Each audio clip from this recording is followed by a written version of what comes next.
අයිබෝන් ඔයාලා හැමෝටම. ඉතින් අද වීඩියෝ එකෙන් මම කතා කරන්න තීරණය කළේ මේ කාලීන මාතෘකාව. ඒ තමයි ජ්‍යොතිෂය. ජ්‍යොතිෂය එහෙම නැත්නම් අ, ග්‍රහයන් මිනිසුන්ට ලෝකයට බලපෑමක් ඇති කරනවාද කියන මාතෘකාව ගැන තමයි අද මම මේ වීඩියෝ එකෙන් කතා කරන්නේ. අපි දන්නවා මේ නූතනයේ වන විට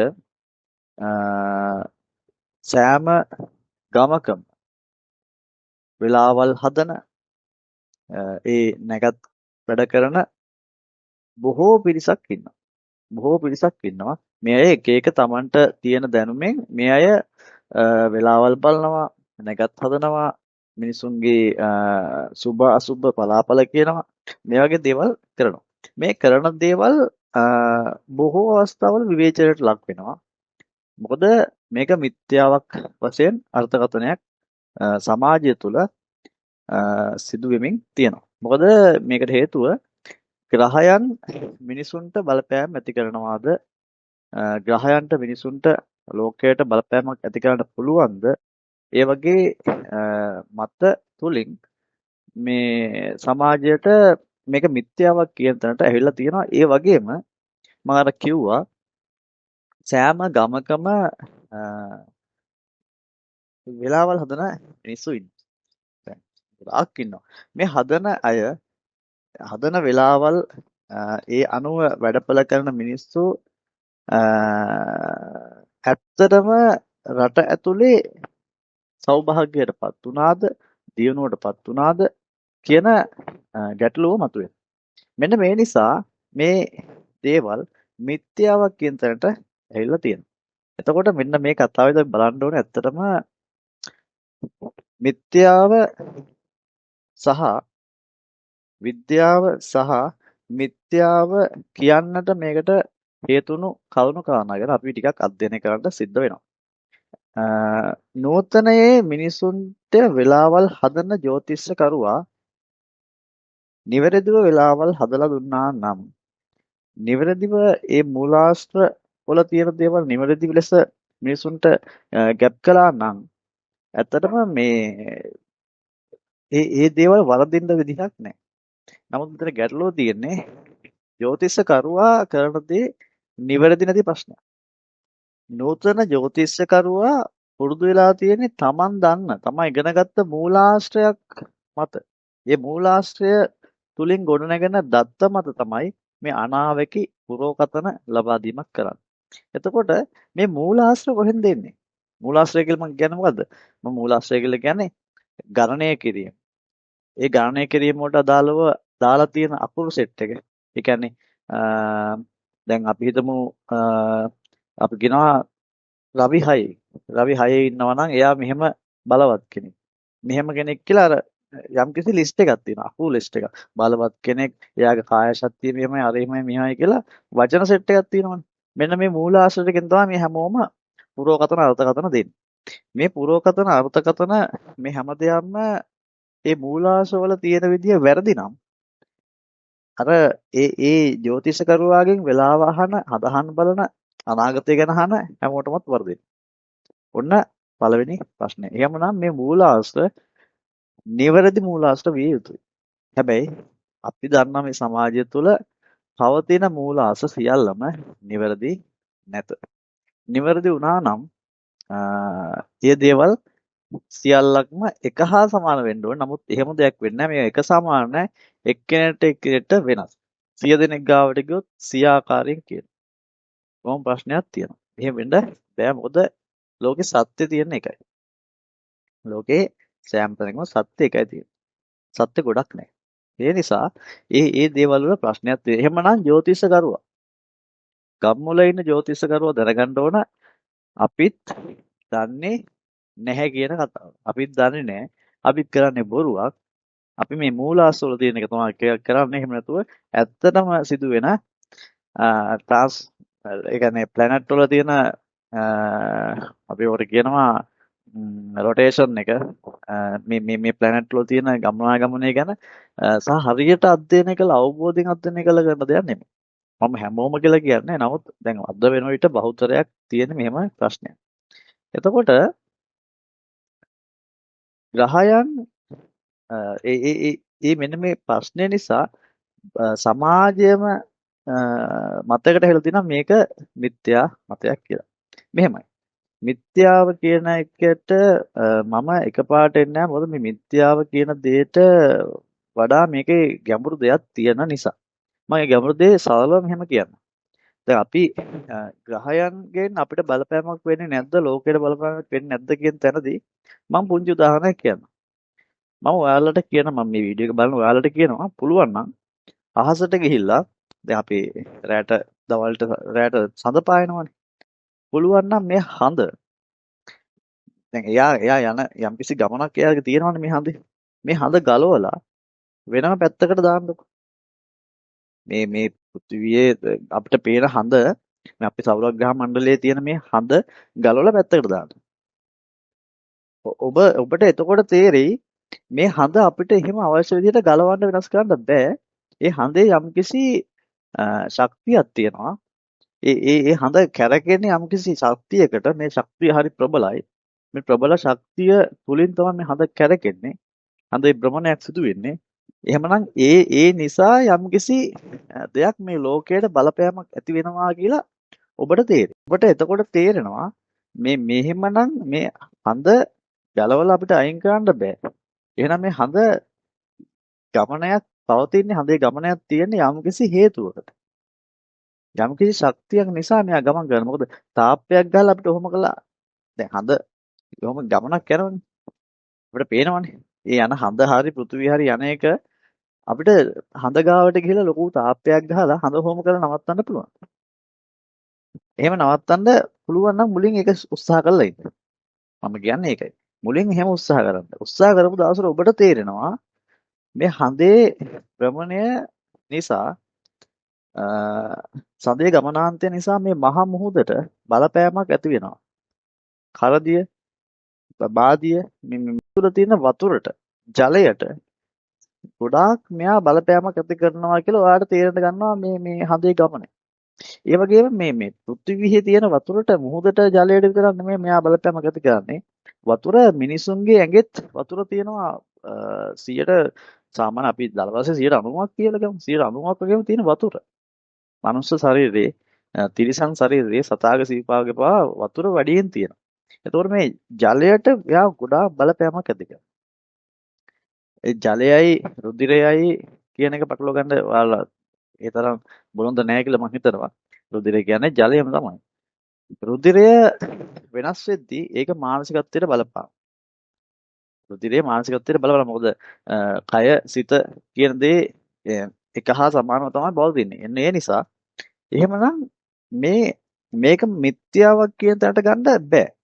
මොකද බලපෑමක් ඇති කරනවා. ඒ වගේම තමයි දැන් අපිට ළඟින් තමයි හඳ පේන්න තියෙන්නේ. හඳ නිසා අපිට මාස ගණනය කිරීම අපි කරන්නේ හඳත් එක්ක. දැන් අපි හඳ ගලවලා අයින් කළොත් අපිට මාස කැල්කියුලේෂන් එකක් කරන්න බැරි වෙනවා. මොකද දින මාස ගණන් කරන්න බැරි වෙනවා. ඒතකොට මාස ක්‍රමය සම්පූර්ණයෙන්ම වෙනවා. මොකද මාස ක්‍රමය පවතින හඳත් එක්ක. පුර පොයත් එක්ක. මේවා අල්ලලා තමයි අමාවක පොය, පුර පොය මේවා අල්ලලා තමයි දවස් 28 කියන સિદ્ધාන්තයක් ඇති වෙලා තියෙන්නේ ලෝකෙ තුල. හරිද? දවස් 28, දවස් 31, 30 මේ විදිහට යන්නේ. මේ මාස ක්‍රමය යන්නේ හඳ නිසා. හඳ ගලවලා අයින් කළොත් මාස ක්‍රමයක් ලෝකෙට නැති වෙනවා. එහෙමනම් කියන්න එපා මෝඩ වෙන්න එපා. මේ හඳ මිනිසුන්ට බලපෑමක් ඇති කරන්නේ නැහැ කියන එක කියන්න එපා. ඒක මහා මෝඩ අනුවන තකතිරු කතාවක්. මේ හඳ වගේම අපිට ළඟ තියෙන හඳ. ඒ වගේම ඉර ගත්තොත් අපිට ඉරත් පේනවා. අපි ඉර ගලවලා පැත්තකින් තිබ්බොත් මොකද වෙන්නේ? මම දන්නේ ඔයාලට කරන්න පුළුවන්ද බැයිද මම දන්නේ. දැන් ඔය ලෝකේ මහා බලවතුන් ඉන්නවනේ රොකට් හදනවා, අරව හදනවා, මේවා කරනවා. ඒ රොකට් හදන අරම්මනම් කරන අයට කියන්න ඔය හඳ ගලවලා පැත්තකින් තියන්න, ඉර ගලවලා පැත්තකින් තියන්න කියලා පොඩ්ඩක් කියන්න. ඉර ගලවලා මුලින් පැත්තකින් තිබ්බොත් ඔබට තේරෙයි රෑ දවල්ක් අපිට අහිමි වෙනවා.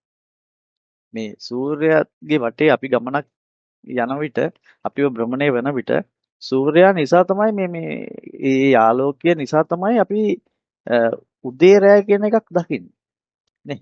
උදේ රැය කියන එක අපිට දකින්න වෙන්නේ මේ සූර්යාගේ ගමන නිසා. එතකොට සූර්යා ගලවලා අයින් කළොත් දැවිලා වෙන පැත්තකට විසිකලා දැම්මොත් අපිට මේ උදේ රැය කියන එක අහිමි වෙලා යනවා. ඒ වගේම පුංචි කාලේ පුංචි පරීක්ෂණ කරලා තියෙනවා. මොකද්ද? අපි තනකොළ ටිකක් වහලා භාජනයක් තියලා වහනවා.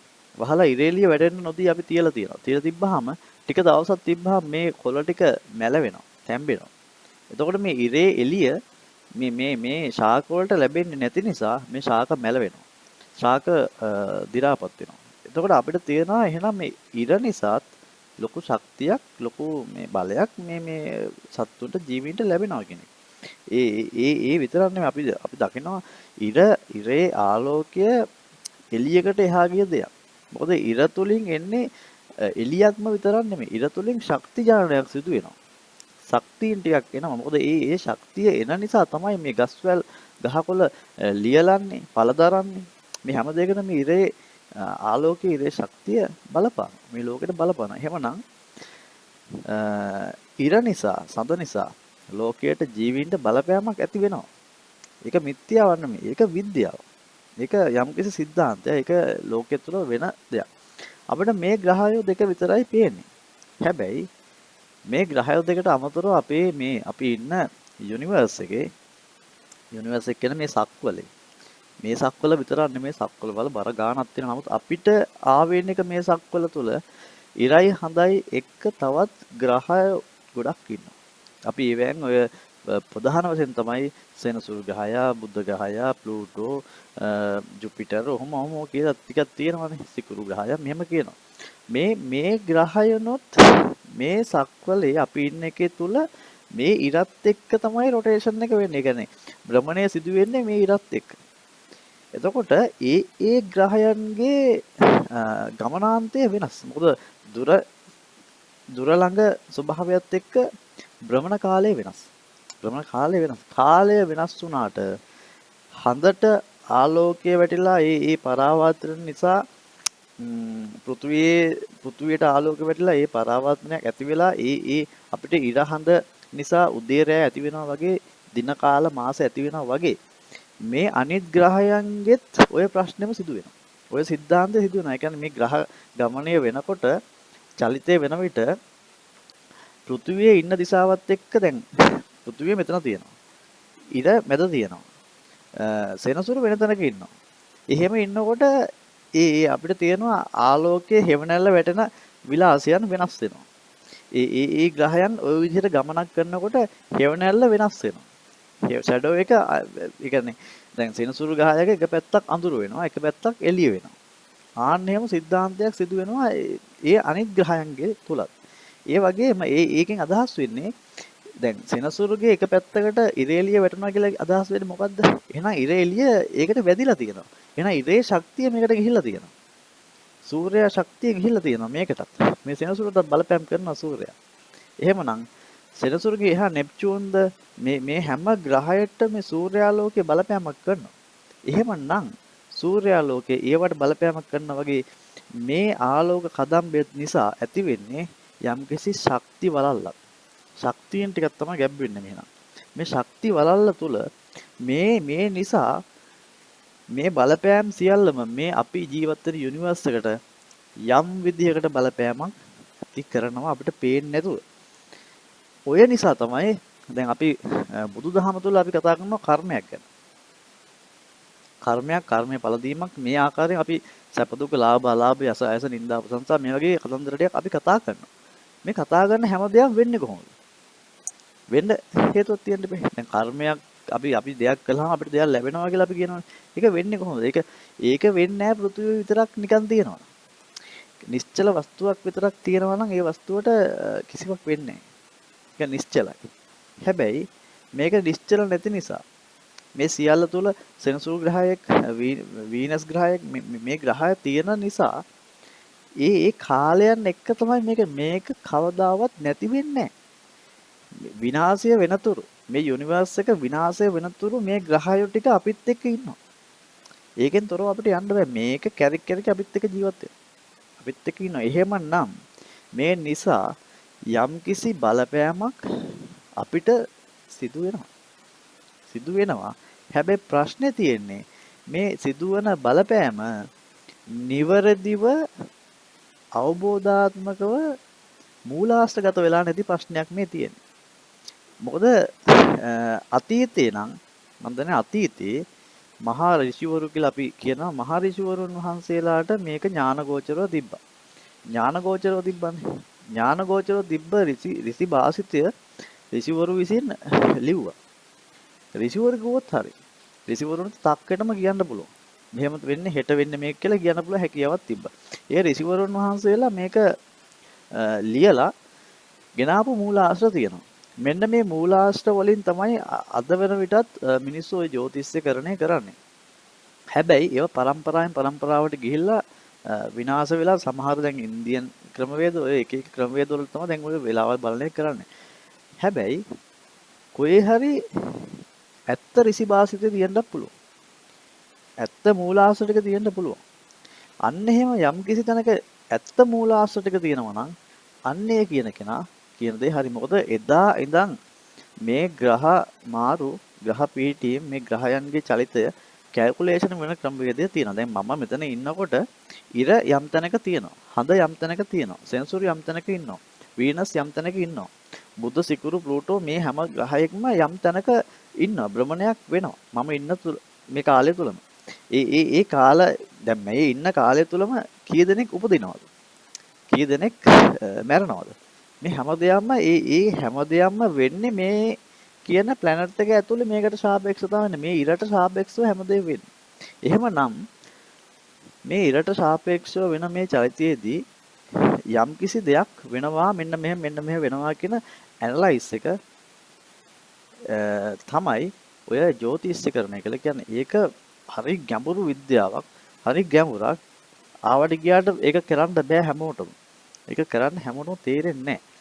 එහෙම කරනවා නම් කරන්න පුළුවන් අනිවාර්යෙන් දිවස් තියෙන කෙනෙක් වෙන්න ඕන. දිවස් ලාභියෙක් වෙන්න ඕන. දිවස් තියෙන කෙනෙක්ට ඒ වගේ ඥානගෝචර කෙනෙක්ට මේක හරියට විශ්ලේෂණය කරන්න පුළුවන්. එහෙම නැත්නම් අපි දන්නවා අද වෙනට දියුණු කැමරා තියනවා කියලා කියනවා. මේ කැමරා වලට තාම ඇයි මේ මම කියන්නේ අහුන්නේ නැහැ කියලා අහුවිලා තියෙන්නේ. අපේ රටේ ඇතුළට ආවේ නැතුණාට බොහෝ දෙනෙක් දන්නවා ඔය ප්ලැනට් වලින් ශක්තියින් තමයි නිකුත් කරන්නේ කියලා. ඒ කියන්නේ මේවා ඇවිල්ලා එලිමන්ට්. එලිමන්ට් විදිහට තමයි ගන්න.